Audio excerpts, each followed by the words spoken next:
Okay, welcome student to the class. We'll start the third colligative property, depression in freezing point of the solvent in a solution, or you can say depression in freezing point of a solution. So first we will see what is freezing point. Freezing point definition, two ways are there. First, it is the temperature at which solid phase or the form of solvent and the liquid form or phase of the solvent coexist,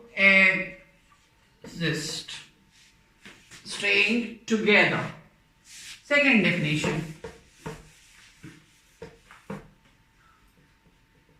the temperature at which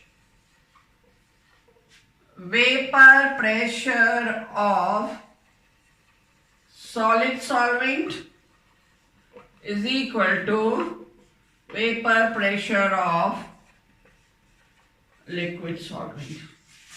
So these are the two ways to define. First is what? The temperature at which the solid form of solvent and liquid form of solvent, they are existing together.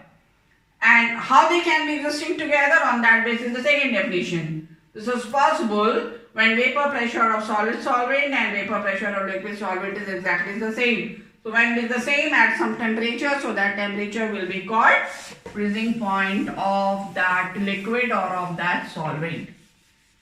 So if you add a non-volatile solute or just a solute to a solvent, its vapor pressure will drop. And since we have to only aim at the non-volatile solute which is in the syllabus mentioned, so therefore you know that when we add a solute to solvent, there is fall in the vapor pressure. So when we have added non-volatile solute to the liquid, its vapor pressure has fallen. So what will happen? When vapor pressure has fallen, what will happen? That is, solution will take more time to give out the heat. So you will have to cool down it further. Temperature you will have to lower down further. If you lower down the temperature further, molecules will be ceasing to move, and so what will happen? Their vapor pressure will be dropped more. So what will happen? That is, there is the lowering of the vapor pressure and there will be the depression in the freezing point. So these two things I'll show you through the graph. So look here, I plot a graph for you.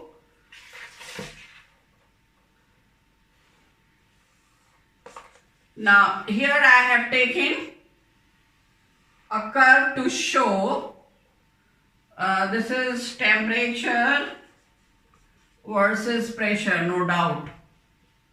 Just like the previous graph which we have done for elevation of the boiling point. So this is for frozen solvent or solid form of the solvent.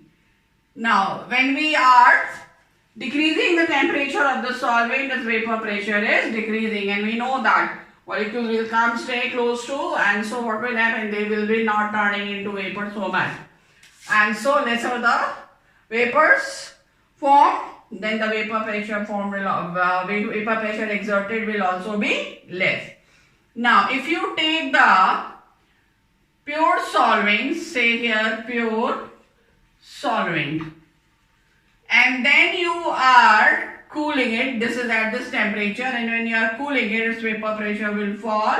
A time will come that the vapor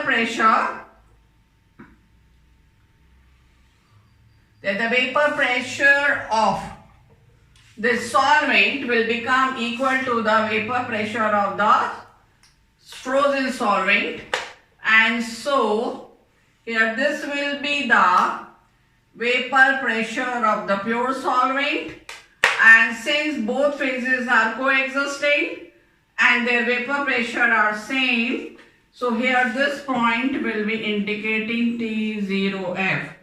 T0F is freezing point of the pure solvent. Okay, now you will take now solution 1 as we have taken in elevation of boiling point. By adding some solute to the solvent, we will get solution and say that is solution 1.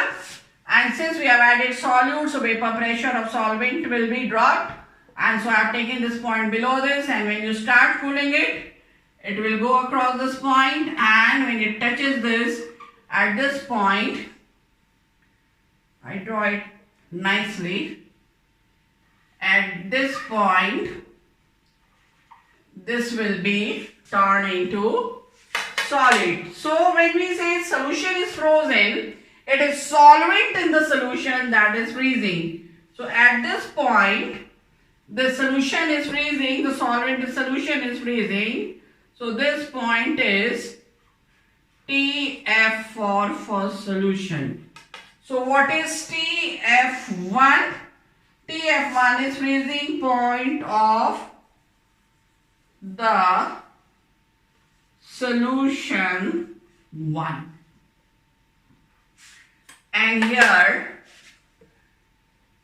this will be its vapor pressure. So PA1. What is P naught A? One by one I write because the board is small. So P naught A, you know, is vapor pressure of the pure solvent. And what is PA1? Vapor pressure of the solution 1 when freezing is attained. Okay, now see further. I have taken another solution, say solution 2. This solution 2, which I have taken in this, I have changed concentration. I have added more non-volatile solute. So when its concentration is increased, what happens? The vapor pressure has a further decrease, and when you will cool the solution to freeze, you will see that its vapor pressure will also be decreasing, and at this point, when the vapor pressure of the solution becomes equal to the vapor pressure of the frozen solvent, then this point will be indicating freezing point of the solution 2, and this is your vapor pressure of solution 2 when it is turned into solid. So we have a point here, and we have a point here.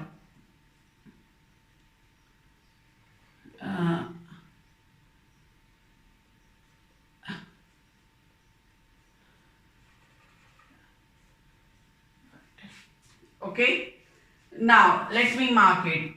P, Q, R. This is W. No, this is P, this is W, and this is Y. So, if you just see here,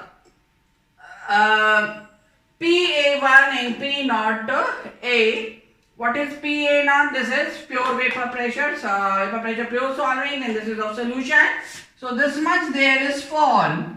So this much is the fall in the vapor pressure of solution 1. So that will be delta P1, because P naught A is greater than PA. Therefore PA naught minus PA1 will be is equal to delta P1, lowering in vapor pressure of the solution 1. Now, if we take for this one here, from here to here, this part, This is what, if you just see, P naught A is greater than PA2. So P naught A minus PA2 is equal to delta P, lowering in vapor pressure for second solution. So this cap, this is your delta P2. Now, if you take this difference, this is here, T0F is greater than TF, this is TF, TF1. Freezing point of the pure solvent is greater than the freezing point of the solution 1. So T0F minus TF1 will be equal to delta TF1. So this is delta TF1. What is delta TF1? Delta TF1 is a lowering of lowering of freezing point of solution 1. What is delta P1? Delta P1 is a lowering of vapor pressure of solution 1. Delta P2, lowering of vapor pressure of solution 2. Then if you take delta TF1, lowering of freezing point of solution 1, delta TF2, lowering of freezing point of solution 2. So keeping this thing in mind, just we mark here, this is this part, this is our what? Delta TF2. Now we'll do some derivation from the graph like we have done there. So if you take lines, if you assume lines PQ, QR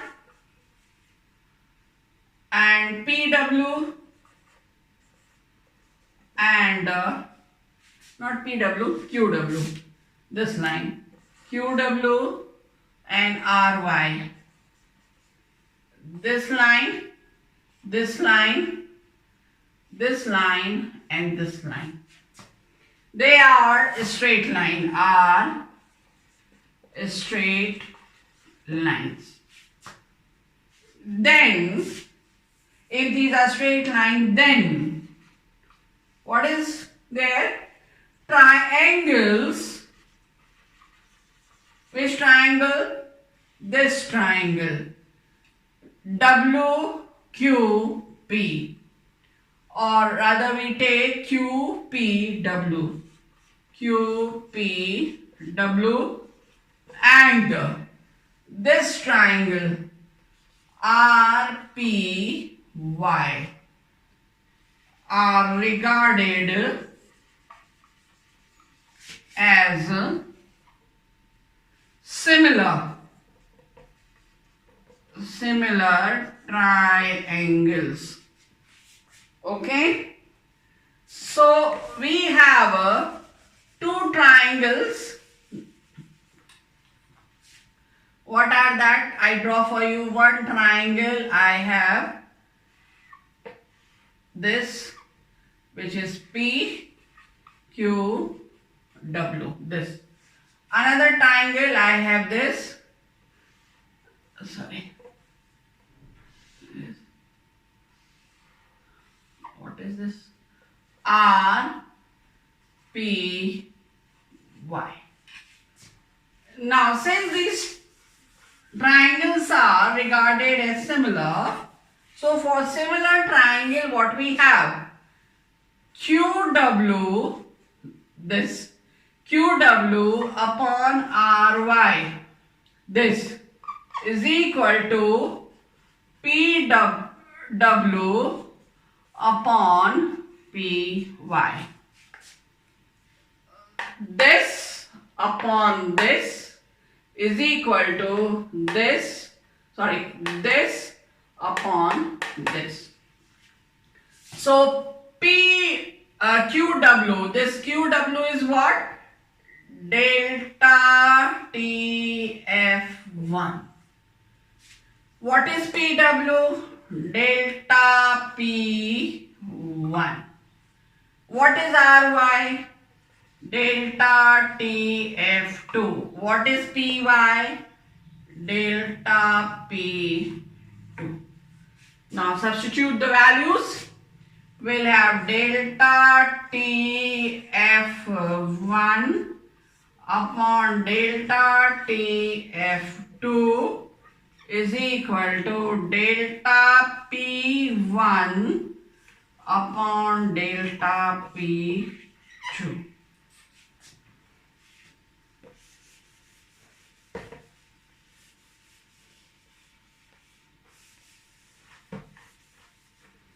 Now, from this equation, mark it as equation 1. From equation 1, it is clear that delta TF is directly proportional to delta P. What is delta TF? Depression in the freezing point, and here this is lowering of the vapor pressure of the solution. From Raoult's law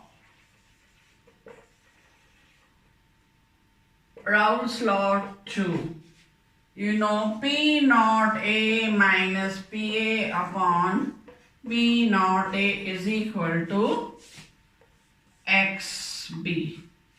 Let this be equation 2. Let this be 2 and this be 3. So what you will have, you know, because XB is equal to M into MA. So here it will be M into MA. Okay, this is. So we can write this as further P naught A, I rewrite by P naught A is equal to M into MA, and this is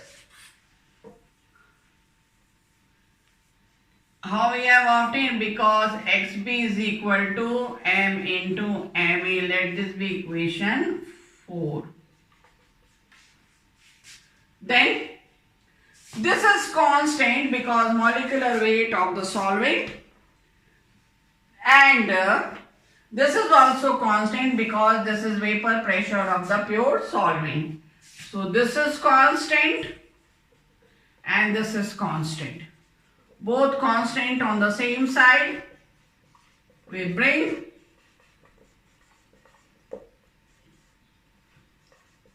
both are constant. So product of two constant will be replaced by third constant, that is Kf. What is Kf? Kf is called cryoscopic constant. So here I will write P naught A minus PA upon, in place of this I will write Kf into M. This you can write as delta P. Why? Because you know that difference is that, so every time I should not show. Delta P is equal to Kf into M. Then if you compare, previously we have done equation 3, and you know, because delta TF is directly proportional to delta P, therefore what we can write, in place of delta P we can write delta TF is equal to Kf into M. Let this be equation 5. So here I write equation 5 for you. Delta TF is equal to Kf into M. This is equation 5. It's important for numerical, for reasoning, and Kf is called depression freezing point constant or cryoscopic constant. and M is molality. So we have delta TF is equal to constant into molality. So we can say delta TF is directly proportional to molality, and molality is a concentration term.